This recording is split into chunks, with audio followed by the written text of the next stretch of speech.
বুঝবার জন্য কিতাব আছে, মানবার যোগ্যতা শরীরের মধ্যে আছে। এবার আমি শুধু দেখব তুমি বান্দা আমার অনুগত নাকি অবাধ্য। ইম্মা, কি মিল কোরআনে দেখছেন, কি সুন্দর। ইম্মা শাকিরা ওয়া ইম্মা কাফুরা। এবার দেখব তুমি কৃতজ্ঞ না অকৃতজ্ঞ, অনুগত নাকি অবাধ্য। তো যদি প্রশ্ন করেন যে অবাধ্য হইলে কি করবেন, হ্যাঁ, আর অনুগত হইলে কি করবেন, আল্লাহ বলে শোনো, ইন্না আতাদনা লিল কাফিরিনা, সমস্ত নাফরমান অবাধ্য বেঈমানের জন্য আমি আল্লাহ পাপীর জন্য আখিরাতে তিনটা জিনিস রাখছি। এক নাম্বার সালাসিলা, আগুনের শিকল 70 হাত লম্বা, 70 জিরাআন ফাসলুকুহু, 70 হাত লম্বা আগুনের শিকল দিয়ে তোমারে বেঈমান ফেরেশতা আমার তোরে বাঁধবে, এক নাম্বার। দুই নাম্বার ওয়া আগলালা, তোর গলায় বেড়ির মতো বান দিবে। এটা এরকম আমি আপনাদের দেখাইলে বুঝবেন। সূরা ইয়াসিনের মধ্যে আছে, ইন্না জাআলনা ফি আনাকিহিম আগলালান ফাহিয়া ইলাল আদকানি ফাহুম মুকমাহুন। এইটা আল্লাহ বলেন প্রত্যেক পাপী নাফরমান, এই বেনামাজি সন্তান মনে রাখো, হারামখোর, সুদখোর, ঘুষখোর, কিস্তিওয়ালা মনে রাখো, বেপর্দা মহিলারে বইল যে প্রত্যেকটা পাপী নাফরমানকে হাসরের ময়দানে ফেরেশতারা এই দুই হাত ঘাড়ের পিছনে দিয়া, এইভাবে দিয়া, এই থুতনির নিচে এই দুই হাতের এই অংশ দিয়ে এইভাবে বাম দিয়ে রাখবে, এইভাবে। দেখছেন, এইটাই হলো এই সূরা ইয়াসিনের এই কথার অর্থ। ইন্না জাআলনা ফি আনাকিহিম আগলালান ফাহিয়া ইলাল আদকানি ফাহুম মুকমাহুন। অর্থাৎ এইভাবে যখন ফেরেশতা বান দিবে, খোদার কসম বেঈমান আর কোনোদিন এক সেকেন্ডের জন্য চোখটা আর মাটির দিকে নামাইতে পারে না। এভাবে দিয়ে রাখলে হেটা নামাইব কেন? এই আল্লাহ বলেন এক নাম্বার আগুনের শিকল রাখছি তোর জন্য, আগলালান, বেড়ির মতো বেঁধে দিবে, ওয়া সাইরা, আর জাহান্নামের আগুন রেখেছি। এবার অনুগত হলে পুরস্কার কি? এই পুরস্কার আল্লাহ বলেন, ইন্নাল আবরারা ইয়াশরাবুনা মিন কাসিন কানা মিজাজুহা কাফুরা আইনান ইয়াশরাবু বিহা ইবাদুল্লাহ। আল্লাহ তাআলা বলেন প্রথম হইল পুরস্কার কি? অনুগত হইলে আল্লাহ বলে প্রথম পানি দিয়ে শুরু করি। বুঝেন নাই কথা? প্রথম কি দিয়ে শুরু করি? পানি দিয়ে, পানীয় দিয়ে শুরু করি। আল্লাহ বলেন আমার অনুগত বান্দাকে পান করানো হবে এমন পাত্রের পানীয়, যেই পাত্রের প্রত্যেক পানির সাথে আমি আল্লাহর জান্নাতে একটা ঝর্ণা আছে, স্পেশাল ঝর্ণা, যেটার নাম হচ্ছে কাফুর। ওই কাফুর ঝর্ণা থেকে মিশ্রিত পানি মিশিয়ে আমার বান্দাকে প্রতি গ্লাস, প্রতি জগে পানীয় পান করানো হবে। ইউফাজ্জিরুনাহা তাফজীরা, আমার বান্দা নিজ হাতে সেই ঝর্ণার পানি প্রবাহিত করবে, ঢেউ খেলাবে আর আরামসে পানি পান করবে। আল্লাহ বলেন এই কাফুর মিশ্রিত সুগন্ধিময় ঝর্ণার পানি প্রতি গ্লাস, প্রতি জগের সাথে মিশিয়ে আমার বান্দাকে পান করানো হবে। আর তখনই বুঝবে বান্দা পানীয়টাই কতটা মজাদার, বাকিগুলোর কি অবস্থা এগুলো আপনারা সামনে শুনলেন, আমরা আর পারলাম না।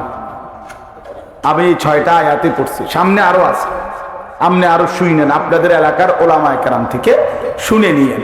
তাইলে বুঝাইতে চাইলাম, আল্লাহ তাআলা বলে বান্দা আমি জান্নাতের মধ্যে অসাধারণ পানীয়, অসাধারণ মেহমানদারি করব। কোরআন শরীফে আছে, এক কথাই বলি তাইলে সহজে বুঝবেন। আল্লাহ বলেন আমার জান্নাতি বান্দার মেহমানদারিটা কেমন হবে। আল্লাহ একটা অসাধারণ আয়াতে বলছে, লাহুম মা ইয়াশাউনা ফিহা ওয়া লাদাইনা মাজিদ। আল্লাহ বলে আমার বান্দা জান্নাতে যা চাইবে তাই পাবে, তা তো দেয়া হবেই, তবে বান্দায় আমার সিনেই কয়টা, বলবেই কয়টা, হেইতে সিনেই কি সে বলা শেষ করলে আমি আল্লাহ এবার আমার কাছে আরো অসংখ্য কোটি কোটি নেয়ামত আছে, এবার সেগুলো আমি তাকে দেব। লাহুম মা ইয়াশাউনা ফিহা ওয়া লাদাইনা মাজিদ। আল্লাহ বলবেন ফেরেশতাকে, এবার আমার গুলো দাও। বান্দা তো চাইছে আপেল মালটা, সে তো চিনে এই 2-4টা। আমার বান্দা বলছে ড্রাগন মালটা, দাও সেগুলো আগে দাও। তো ফেরেশতা বলবে দোস্ত আর কিছু বলবেন না।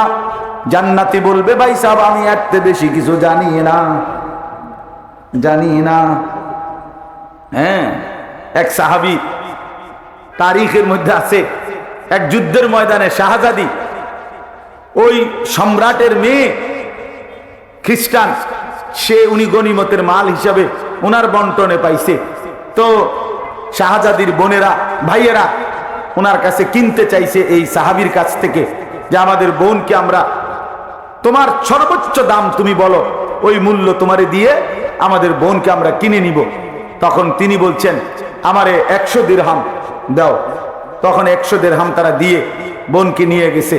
তো অন্যান্যরা বলছে হায় তুমি এই সামান্য দাম চাইলা, মাত্র 100 টাকায় বেচে লাইলা, হ্যাঁ তুমি তো আরো অনেক দাম বলতে পারতা। তো ওই সাহাবী বলেন আল্লাহর কসম এর চাইতে বেশি কোনো সংখ্যা আছে আমার এটা জানাই না।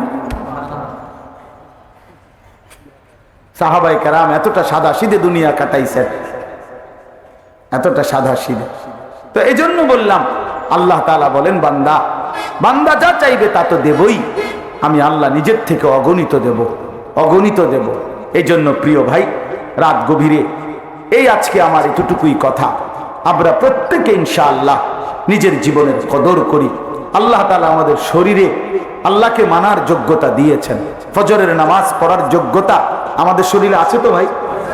জোহর আসর পড়ার যোগ্যতা আছে তো আমাদের?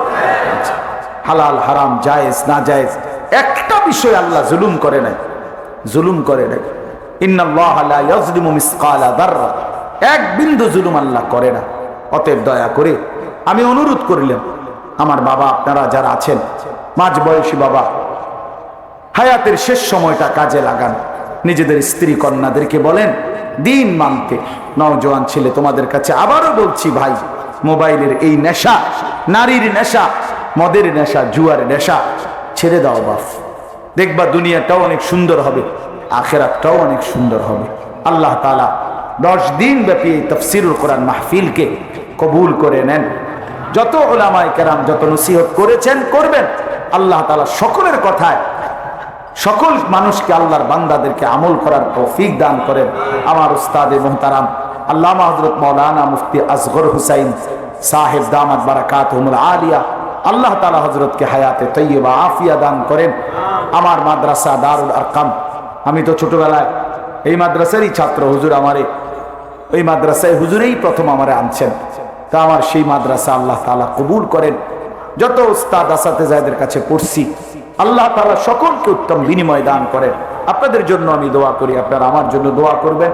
আল্লাহ আমাদের সবাইকে ভালো রাখেন, ঈমান আমলের সাথে বাঁচার তৌফিক দান করেন। দোয়া করবেন বাপ, নিজেদের স্ত্রী, ছেলে মেয়ে, নাতি নাতনি, আগামী জেনারেশন আমাদের, তারা যেন ঈমানের উপরে, ইসলামের উপরে, সেজদার উপরে জিন্দেগি কাটাইতে পারে। বলে না আমি, এটা দরকার। যে পরিমাণ গুনার সাজ সরঞ্জাম চারিদিকে বাপ, বড় বেশি ভয় হয়, খুব ভয় হয়। ঘরকে ঘর, ছোট ছোট বাচ্চার হাতে মোবাইল, ছোট বাচ্চা সারাদিন মোবাইল টিপে। ওরে বাঁচাবে কে? ওরে ফিরাবে কে তারে বাঁচাবে? এই জন্য আগামী জেনারেশনের জন্য খুব ভয়। আমার একটা ছোট মেয়ে আছে, 3 বছরের মেয়ে। এখনো রাতের 3টা বাজলো, আমি যত রাত হয় আমি যাওয়ার পরে আমার মেয়েটা ঘুমায়, সজাগ থাকে, আমার জন্য বসে থাকে। আবার তা আমি আমার বিবিরে অনেক দিন বলছি যে শোনো, এই পৃথিবীর কত মানুষের হাতে গড়া কত সৌন্দর্য, বাড়ি, দালান, বিল্ডিং, মানুষ কত ডিজাইন করে, কিন্তু আমি আল্লাহর কসম করে বলি, আমার এই ছোট্ট মেয়ে যখন হাসি দেয়, আমার কাছে মনে হয় এই হাসির সামনে পৃথিবীর সব মানুষের বানানো সুন্দর তুচ্ছ। মালিকের দেওয়া এই মুখের হাসি, এই ছোট্ট বাচ্চার, এটাই সবচেয়ে সুন্দর, আল্লাহর দেওয়া সুন্দর। তাহলে আমার সেই ছোট্ট সন্তান, সে আগামী দিনে ঈমান ইসলামের উপরে, আল্লাহর দ্বীনের উপরে বেঁচে থাকুক, আল্লাহকে নিয়ে বেঁচে থাকুক, এটা আমার দিলের তামান্না। এটা আমার দিলের স্বপ্ন, এটা আমার দিলের স্বপ্ন।